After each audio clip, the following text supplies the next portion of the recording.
Good morning students. तो आज मैं आप सब लोगों के बीच में फिर से मौजूद हूँ और आज मैं आपके लिए लेकर के आया हूँ लेसन 2 का सॉल्यूशन। जो बच्चे बिहार बोर्ड क्लास 6 की पढ़ाई कर रहे हैं उनकी इंग्लिश की किताब है रेडियंस, इसी का lesson number 2, the boy who lost his appetite. वो लड़का जिसने अपनी भूख खो दी, है ना। तो मैं इसका क्वेश्चन आंसर आपको बताने जा रहा हूँ, सारे के सारे क्वेश्चन का आंसर। ठीक है, तो कंटिन्यू करते हैं। What is the first question? पहला क्वेश्चन क्या है? Why did some lag behind other friends? Why did some lag behind other friends? जब शाम अपने दोस्तों के साथ जंगल में जा रहा था तो वो बाकी दोस्तों से पीछे क्यों छूट गया, है ना। तो इसका आंसर होगा, पहले क्वेश्चन का नंबर क्या है, ये B11 का 1, तो मैं इसकी मार्किंग करता चलता हूँ। B11 का 1। अब यहाँ से मैं इसका आंसर लिख रहा हूँ। तो इसका आंसर बड़ा आसान है कि उसे आमतौर पर घोड़े की सवारी करने का अनुभव नहीं था, इसीलिए वो पीछे छूट गया, है ना। तो लिखेंगे ही was not used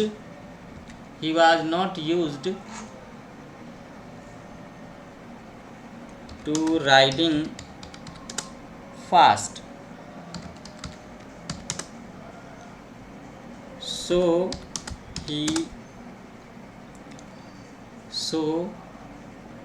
was lagging behind other friends। हो गया, ठीक है। दूसरा क्वेश्चन का आंसर क्या है?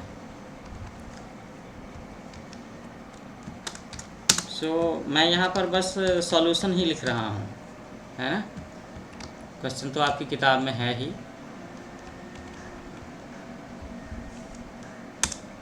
अच्छा, अब इसका दूसरा क्वेश्चन का आंसर क्या होगा? दूसरा क्वेश्चन है what kind of life did he live after his father's death? वह अपने पिताजी की मृत्यु के बाद कैसी जिंदगी जी रहा था, ठीक है।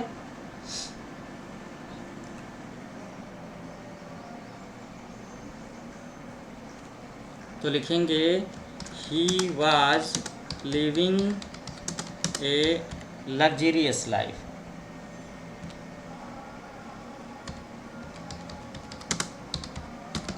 He was living A luxurious life, है ना। क्यों वो लग्जरियस लाइफ क्यों जी रहा था? क्योंकि उसके पिताजी की मृत्यु जब हो गई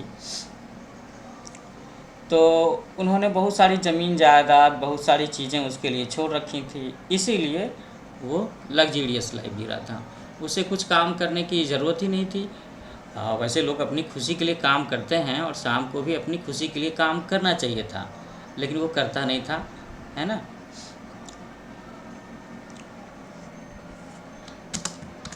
He ate rich food and lay in bed all day। ठीक है, वो काफ़ी महंगे खाना खाता था और दिन भर बिस्तर पर पड़ा हुआ रहता था, यही उसकी लाइफ थी। Okay, now the third question. Third question इसमें है नहीं। अब यहाँ पर हम लोग देख रहे हैं कि B2 सेक्शन में है, क्या है? B2 सेक्शन में है ट्रू फॉल्स वाले क्वेश्चंस हैं। तो ये तो मैं आपको बता देता हूँ, आपको नोट कर लेना है, ठीक है। B2 का 1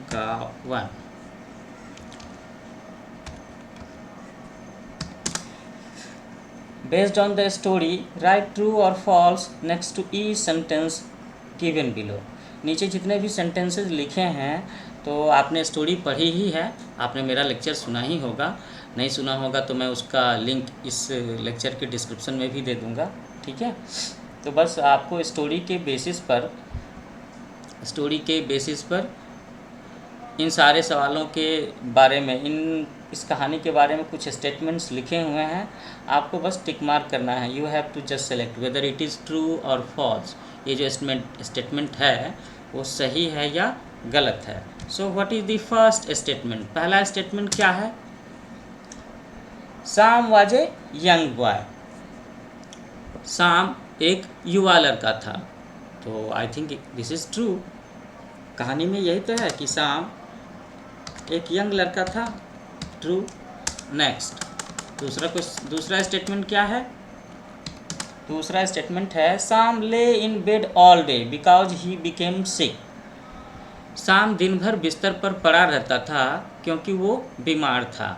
तो ये स्टेटमेंट सही नहीं है ना। शाम दिन भर बिस्तर पर इसलिए पड़ा हुआ था कि वह एक लेजी लड़का था।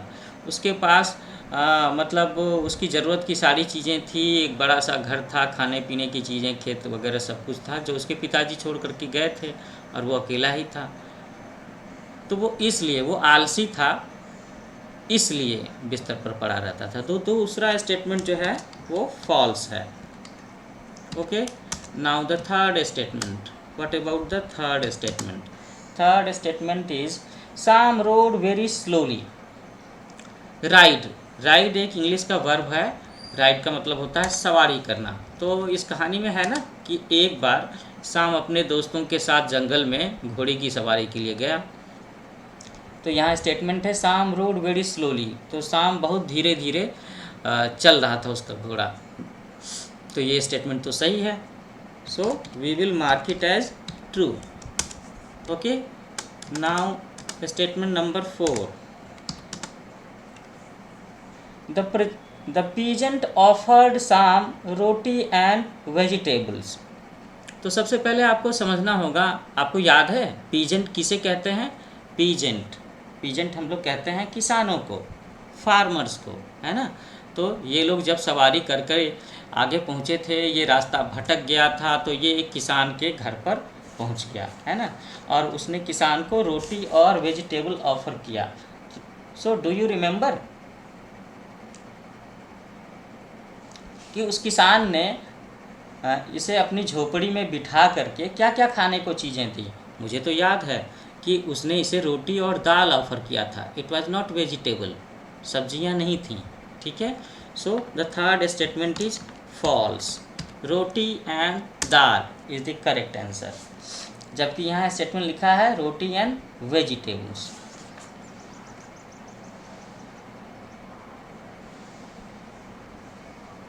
ओके, अब फिफ्थ स्टेटमेंट क्या है? फिफ्थ स्टेटमेंट है Sam was lost in the woods when he was returning home from the peasant's house. तो साम जंगल में अपना रास्ता कब भटक गया था? जब वो जंगल में जा रहा था तब, या किसान के घर से घर वापस लौट रहा था तब? एक्चुअली में जब वो जा रहा था तभी वो रास्ता भटक गया था। ठीक है, तो इसका आंसर हम लोग लिखेंगे false. So here it is. आपके पहले क्वेश्चन में जो 2 सवाल थे उसका जवाब मैंने लिख दिया। उसके बाद दूसरा B2 जो है, इसमें सारे के सारे ट्रू फॉल्स वाले क्वेश्चंस थे, इसका भी जवाब मैंने बता दिया। Now we are coming to the point of B2 का 2। यहाँ पर क्या है? Tick mark the answers to each of the questions given below. यहाँ पर हमें मतलब 2 क्वेश्चन लिखे हुए हैं और एक एक क्वेश्चन के 4-4 जवाब लिखे हुए हैं। मल्टीपल चॉइस क्वेश्चन है ये। तो इसमें से हमें चूज करना है कि सवाल का जवाब कौन सा है। ठीक है। सो इसका क्वेश्चन नंबर हो गया B2 का 2 और 1 में क्या लिखा है? Why did Sam find the food tasteless? Why did Sam find the food tasteless? शाम को खाना खाने में मतलब उसे ना स्वाद का पता क्यों नहीं चलता था? ये है यहाँ पे क्वेश्चन। ये Why did Sam find the food tasteless? क्यों? तो ऑप्शंस क्या क्या हैं? The food was prepared badly, खाना बुरी तरीके से तैयार होता था। No. He felt sad for his father. No. He did not feel much hungry because he passed his day without any activity. वो उसे ज़्यादा भूख ही महसूस नहीं होती थी, क्योंकि वो दिन भर कुछ करता ही नहीं था, है ना। He passed his day without any activity. और आखिर में क्या लिखा है, ही वॉज स्लीपिंग। तो मैं देख रहा हूँ ABCD, इसमें से third option is correct one, this one. He did not feel much hungry because he passed his day without any activity. ये इसका सही उत्तर है, C. He passed his day, he did not feel much hungry because he passed his day without any activity।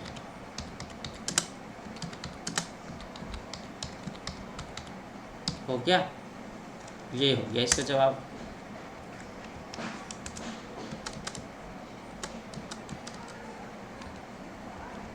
अच्छा, अब दूसरा सवाल है, व्हाई डिड शाम लाइक द दाल एंड रोटी। शाम को, व्हाई डिड शाम लाइक द दाल एंड रोटी।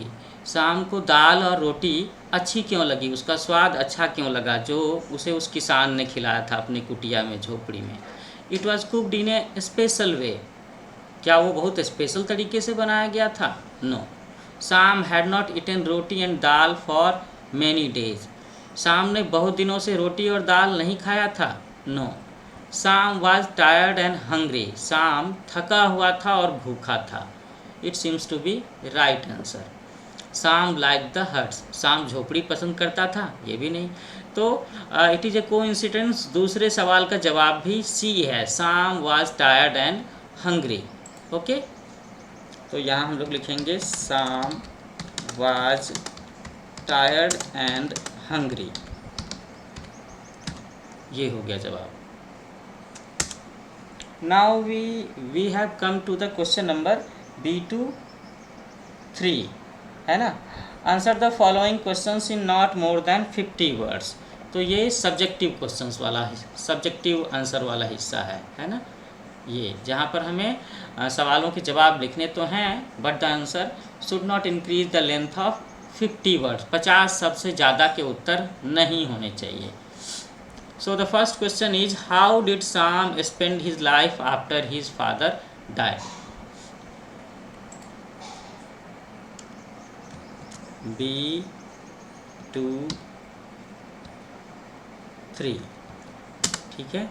1, पहला क्वेश्चन क्या है कि शाम अपनी ज़िंदगी कैसे बिताता था अपनी पिता की मृत्यु के बाद में। तो इसका आसान भी है ना जवाब। कैसे बिताता था? ही इंजॉयड ए लग्जरियस लाइफ। ही इंजॉयड, लेकिन क्या उसे आनंद तो आ नहीं रहा था ना, तो लिखेंगे he was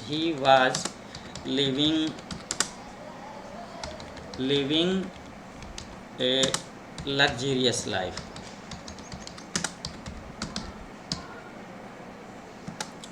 He ate rich food and lay in bed all day. As a result,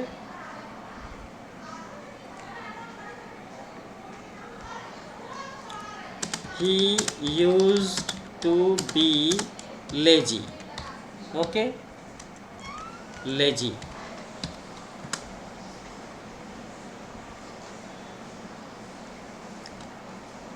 But he did not find happiness in life and taste in food। ऐसा लिख सकते हैं।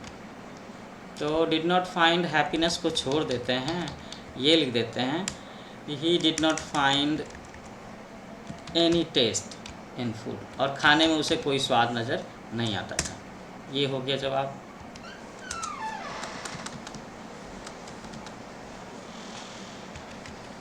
Answer should be specific and to the point, है ना। बहुत ज़्यादा लिखने की ज़रूरत नहीं है, जितना सवाल में पूछा जा रहा हो यू हैव टू राइट, बस उतना ही लिखना है। अब क्या है अगला क्वेश्चन?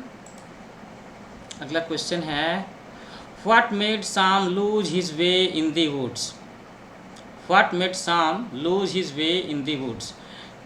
किस वजह से शाम जंगल में अपना रास्ता भूल गया? वेरी सिंपल, क्योंकि वो घोड़े की सवारी कर रहा था और उसे घोड़ा तेज़ दौड़ाने की आदत नहीं थी, इसलिए वो अपने दोस्तों से पीछे छूट गया। दोस्त आगे निकल गए और ये पीछे रह गया, है ना। तो ये लिखेंगे हम लोग।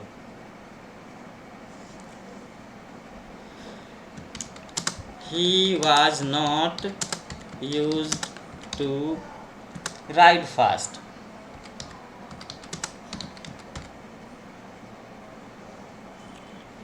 So that he was lagging behind his friends in woods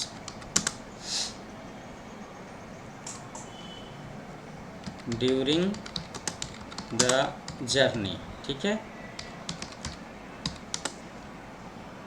उसे घोड़ा तेज दौड़ाने की आदत नहीं थी और इस वजह से वो अपने दोस्तों से पीछे रह रहा था जब वो लोग जंगल में यात्रा कर रहे थे।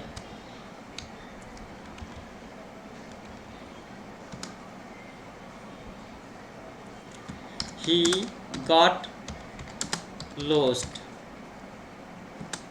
and wandered away in the woods. इसमें एक और बात भी हम लोग लिख सकते हैं कि उसके पास कोई मैप नहीं था या वो रास्ता जानता नहीं था, ये भी लिख सकते हैं, लिखना चाहिए। He did not has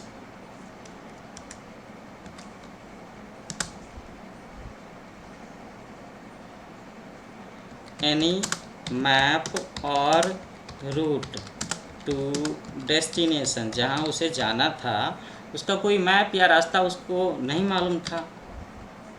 He got lost and wandered away in the woods। हो गया, ये ज़्यादा अच्छा उत्तर है। वो तो फॉलो कर रहा था ना अपने दोस्तों को,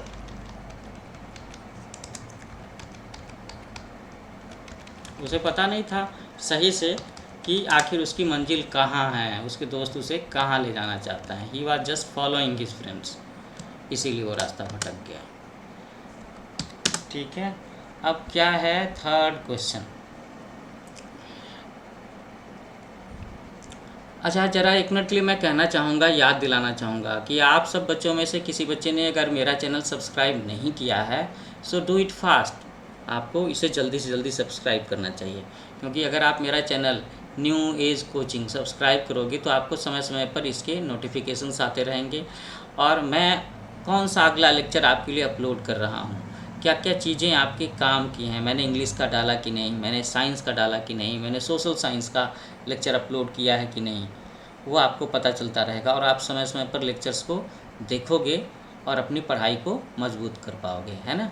सो don't forget to subscribe my channel, share it, like it. Okay, आगे बढ़ते हैं।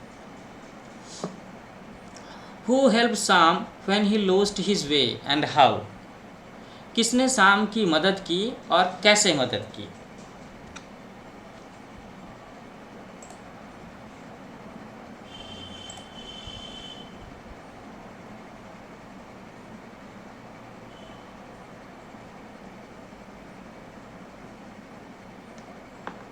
तो किसने मदद की? किसान ने मदद की। The peasant helped Sam। The peasant helped Sam when he lost his way। उस किसान ने उसकी मदद की शाम की जब वो रास्ता भटक गया था। उसने कैसे मदद की इसकी? उसने कैसे मदद की? उसने इसको खाना खिलाया।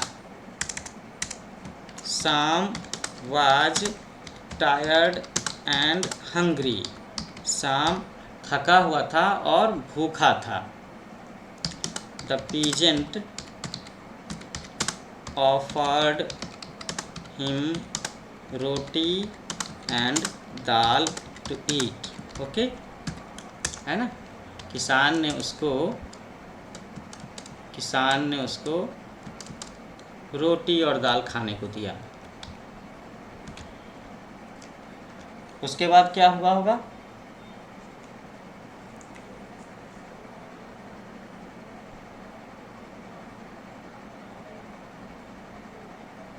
उसके बाद उस किसान ने इसको डायरेक्शन भी बताया कि वापस शाम अपने घर कैसे जा सकता है। The peasant also provided directions towards Sham home, शाम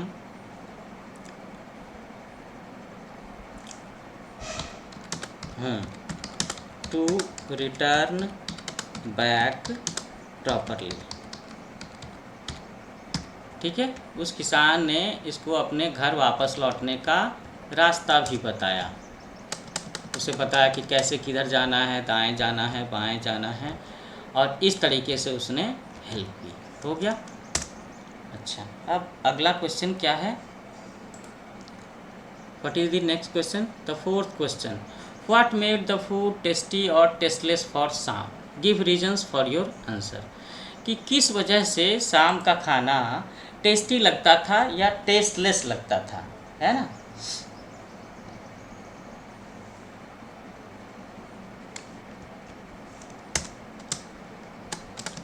तो इसका उत्तर आप लोग जान रहे हो, समझ रहे हो।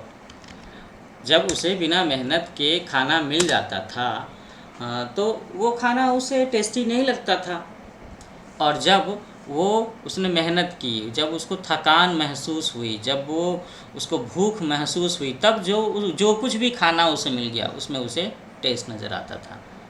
So this is the answer. तो लिखेंगे हम लोग, when Sham did not do anything, कुछ भी नहीं करता था, है ना।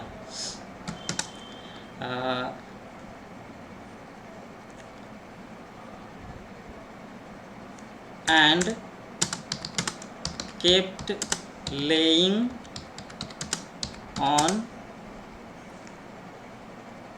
The bed through out the day without any activity. His food was tasteless for him throughout,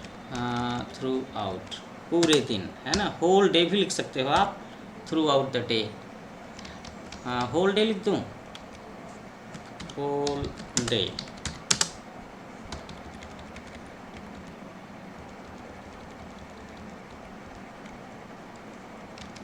तो स्टूडेंट्स, मैंने क्या लिखा है इसका जवाब? कि when Sham did not do anything and kept laying on the bed whole day without any activity, his food was tasteless for him. जब शाम कुछ भी नहीं करता था और दिन भर अपने बिस्तर पर पड़ा रहता था, तो उसका खाना उसके लिए टेस्टलेस था।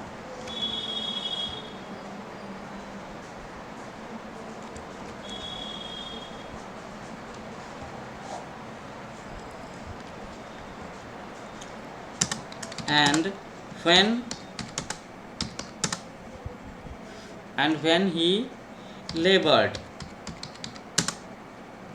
and felt tired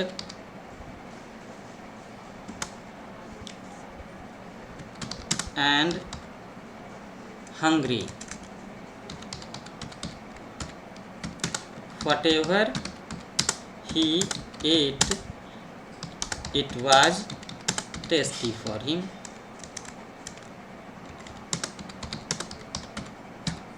That's all. और जब वो मेहनत करता था, है ना, जब वो मेहनत करता था और उसे थकान होती थी, उसे भूख लगती थी, और उस सिचुएशन में जो कुछ भी वो खाता था वो उसके लिए टेस्टी लगता था। ये है आपके आखिरी क्वेश्चन का जवाब। अब इसके आगे की जो चीज़ें हैं वो देख रहा हूँ कि मैं वो ग्रामर है, वोकैबुलरी है, ग्रामर है, तो ग्रामेटिकल पोर्शंस के लिए मैं अलग से लेक्चर कंडक्ट करूँगा।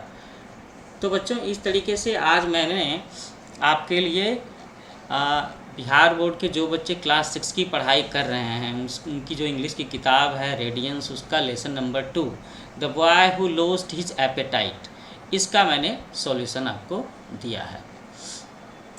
और इसका सॉल्यूशन आपको मिला कैसे है? By New Age Coaching. ये नाम तो आपको याद रखना ही चाहिए, है ना, क्योंकि यही है मेरा यूट्यूब चैनल।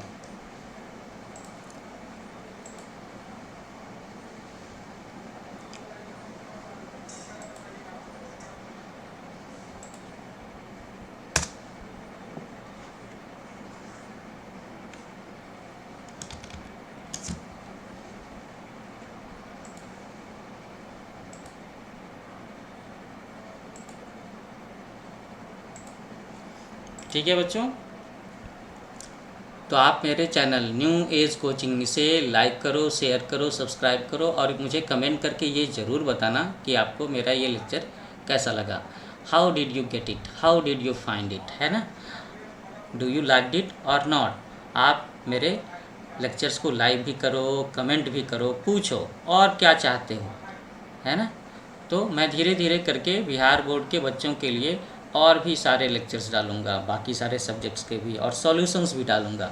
तो जल्दी ही मिलते हैं हम लोग एक नए लेक्चर सेशन में। वो आपका एक बचा हुआ साइंस का चैप्टर हो सकता है, एसएसटी का चैप्टर हो सकता है, इंग्लिश का चैप्टर हो सकता है, या उसका सॉल्यूशन हो सकता है। Okay, so continue watching new Age coaching. जल्दी मिलते हैं, अच्छे से पढ़ाई करना, अपना ख्याल रखना।